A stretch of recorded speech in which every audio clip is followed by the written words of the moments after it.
হুগলির চুঁচুড়া বিধানসভা এলাকায় এবার তৃণমূলের তরফে টিকিট পাননি তিনবারের বিধায়ক অসিত মজুমদার। তার পরিবর্তে দেবাংশু ভট্টাচার্যকে টিকিট দিয়েছে তৃণমূল। টিকিট না পাওয়ায় কার্যত প্রথম দিকে নিজের ক্ষোভ প্রকাশ করলেও পরে দেবাংশুর হয়ে প্রচারে দেখা যাচ্ছে অসিতকে। তবে এবার এক সভায় বক্তব্য রাখার সময় অসিত যা বললেন তা নিয়ে চর্চা শুরু হয়ে গিয়েছে। ডানা বাঁধছে বিতর্ক। ওই সভায় ইভিএম এ দেবাংশুর নামের বোতাম কোনটা হতে পারে সেই প্রসঙ্গে বক্তব্য রাখার সময় অসিত বলেন, আমি বলছি যারা আমাদের পোলিং এজেন্ট হবেন শুধু খেয়াল রাখবেন আঙুলটা কোথায় যাচ্ছে, আঙুলটা নিচে আসছে না আঙুলটা উপরে যাচ্ছে, আর আঙুল দেখে বিকেলে বলে দেবেন দাদা এই বুথে এত ভোটে জিতছি। এছাড়া অসিতকে আরো বলতে শোনা যায়, ওর যে বোতাম হবে সেই বোতাম যেন নিচু হয়ে যায় টিপতে টিপতে। একই সঙ্গে ওই মঞ্চে দেবাংশুকে সংবর্ধনা জানান কয়েকজন। সেই সময় অসিত বলেন, এরাই প্রিসাইডিং অফিসার হবেন, মনে রাখবেন তখন যেন আমাদের পাশে থাকেন। কি বলছেন অসিত মজুমদার শোনাবো। দেবাংশুকে আমরা 29 তারিখ তার যে বোতাম হবে আমরা উইথড্রর পরের দিন জানবো আমাদের বোতাম নাম্বার কত। আপনারা চিরকাল জানতেন আমার বোতাম 1 হতো, যেহেতু আমার নাম অসিত। আমি আশা করি ABCD, আমার মনে হয় দেবাংশু একই থাকতে পারে। যেখানেই থাকুক আমরা যে নাম্বারে থাকবো বোতাম সেই বোতাম। আমি আপনাদের বলছি যারা আমাদের পোলিং এজেন্ট হবে শুধু খেয়াল রাখবেন আঙুলটা কোথায় যাচ্ছে, আঙুলটা নিচে আসছে না আঙুলটা উপরে যাচ্ছে। আর আঙুল দেখে বিকেলে যখন S7 জমা দিতে যাবেন বলে দেবেন দাদা এই বুথে এত ভোটে জিতছি। আমার 361টা বুথ, 361টা বুথে প্রতিটা বুথে ঘাসের উপর জেলা ফুল পথ পথ করে উড়বে, পথ পথ করে উড়বে, পথ পথ করে উড়বে। আর দেবাংশুর জয়যাত্রা, দেবাংশুর জয়যাত্রা অব্যাহত থাকবে। ওর ব্যালট যে বোতাম হবে সেই বোতাম যেন নিচু হয়ে যায় টিপতে টিপতে, সেইভাবে সেই বোতাম আজকে প্রথম শুভেচ্ছা দিন। বেশি এসো না, 4-5 জন আসো।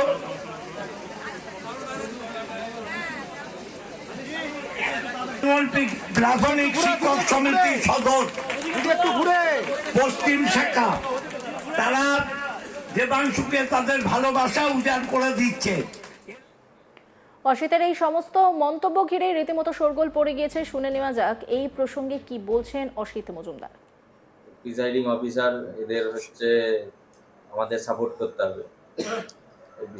এইগুলো বাজে জিনিস তো দেখে না, বিরোধীরা বলছে এটা এখন যদি নির্বাচনের বিধি রয়েছে সেই নির্বাচন বিধি লঙ্ঘন করা হচ্ছে, কি বলবেন?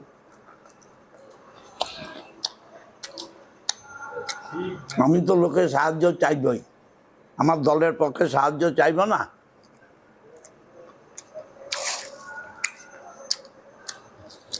মানে নির্বাচনের সময় কথাগুলো বলা নাকি এটা নির্বাচন বিধি লঙ্ঘন হয়েছে। আমার নামে কমপ্লেন করুক, কমপ্লেন করুক, নির্বাচন কমিশনে উত্তর দেবো। কুকুর ছাগলের কথা উত্তর দেবো নাকি? এবার শুনে নেওয়া যাক এই প্রসঙ্গে কি বলছেন চুঁচুড়ার বিজেপি প্রার্থী সুবীর নাগ। যে এই যে শিক্ষকদের সম্বর্ধনা সভা, সেটা নিশ্চয়ই কোনো রাজনৈতিক দলের ছিল, না হলে সেখানে রাজনৈতিক দলের নেতৃত্ব থাকবে কেন? আর যেটা ওই রাজনৈতিক দলের সভায় যেসব শিক্ষকরা আছেন তারা প্রত্যেকেই ঠিকভাবে চাকরি পাননি, তবেই তারা এই শাসক দলের ছত্রছায়ায় যাচ্ছে। এই নিয়ে রিপোর্ট তুলে ধরেছেন আমার কলিগ পার্থ রাহা, দেখব। দেবাংশুর হয়ে প্রচারে বেরিয়ে বিতর্কিত মন্তব্য বিদায়ী তৃণমূল কংগ্রেস বিধায়ক অসিত মজুমদারের, তা নিয়ে শুরু হয়েছে রাজনৈতিক তরজা। এর আগেও এই বিধায়ককে নিয়ে একাধিক মন্তব্যে অস্বস্তিতে পড়েছিল তৃণমূল কংগ্রেস, তখন দলের অভ্যন্তরীণ বিভিন্ন কথা তুলে ধরেছিল বিদায়ী বিধায়ক। এবার দেবাংশুর হয়ে প্রচারে নেমেছেন তিনি, কিন্তু সেই প্রচারেও কিন্তু একাধিক বিতর্কিত মন্তব্য করছেন তিনি, আর তা নিয়ে শুরু হয়েছে রাজনৈতিক তরজা। এদিন পোলবার যে অমরপুর রয়েছে, সেই অমরপুরে প্রচারে যান অসিত মজুমদার। তিনি সেখানে কর্মীদের উদ্দেশ্যে বলেন, যারা আমাদের পোলিং এজেন্ট হবেন তারা মনে রাখবেন যে ইভিএমে যখন মানুষ ভোট দিচ্ছে আঙুলটা কোন দিকে যাচ্ছে, আমাদের যে নম্বর থাকবে সেই নম্বরের দিকে উপরে থাকুক বা নিচে খেয়াল রাখবেন আঙুলটা কোন দিকে যাচ্ছে। আর যখন বিকেলবেলায় আপনার ফর্ম S7 জমা দেবেন তখন বলবেন, দাদা আমরা এত বুথে এত ভোটে এই বুথ থেকে লিড দিতে চলেছি।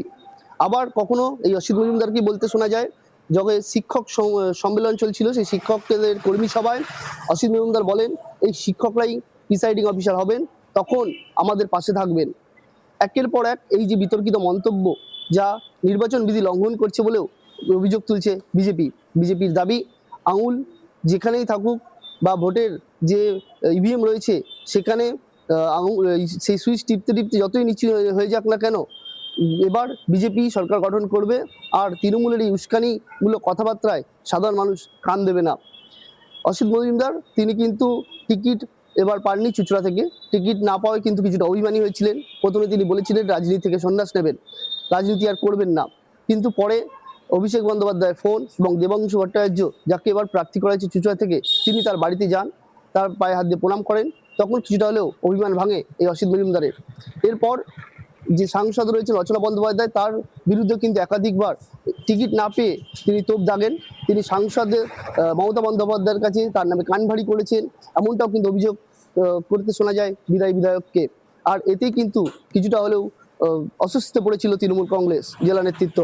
এরপর কল্যাণ বন্দ্যোপাধ্যায়, তাকে কিন্তু মাঠে নামতে হয় এই সাংসদ বিধায়কের যে দ্বন্দ্ব তাকে মেটানোর জন্য, এবং দেবাংশুর হয়ে এরপর কিন্তু অসিত মজুমদার তিনি প্রচারে নামেন। প্রচারে বেরিয়ে তিনি দেবাংশু নিয়ে একাধিক জায়গায় এবার প্রচার শুরু করেন, কর্মীদের নিয়ে তিনি প্রচারে যান। এবার সুগন্ধার যে অমরপুর মাঠ রয়েছে, সেই অমরপুর মাঠে কিন্তু ছিল শিক্ষকদের নিয়ে একটি কর্মী সভা। সেই শিক্ষকদের কর্মী সভাতেই একাধিক মন্তব্য করেন অসিত মজুমদার। তিনি বলেন যে এই শিক্ষকরা তারাই কিন্তু প্রিসাইডিং অফিসার হবেন, তখন যেন তারা এই তৃণমূল কংগ্রেসের পাশে থাকে।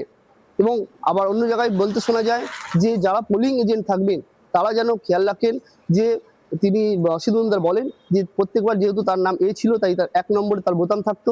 এবার দেবাংশু হয়তো 1-এ থাকবে, কিন্তু 1-এই থাকুক বা যে নম্বরই থাকুক না কেন, নজর রাখতে হবে মানুষের আঙুলটা কোথায় যাচ্ছে।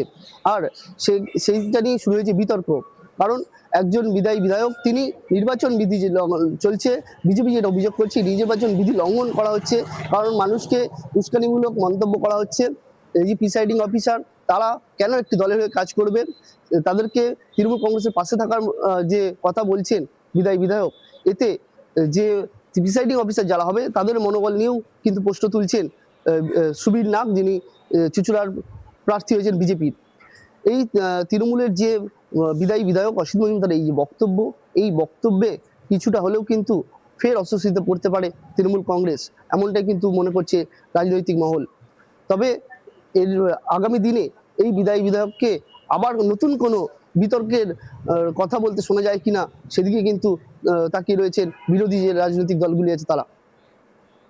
অন্যান্য খবরে আপডেটের জন্য অবশ্যই নজর রাখুন আজ তাক বাংলার ইউটিউব স্ট্রিমিংয়ে। লাইক, কমেন্ট, শেয়ার এবং সাবস্ক্রাইব করতে ভুলবেন না।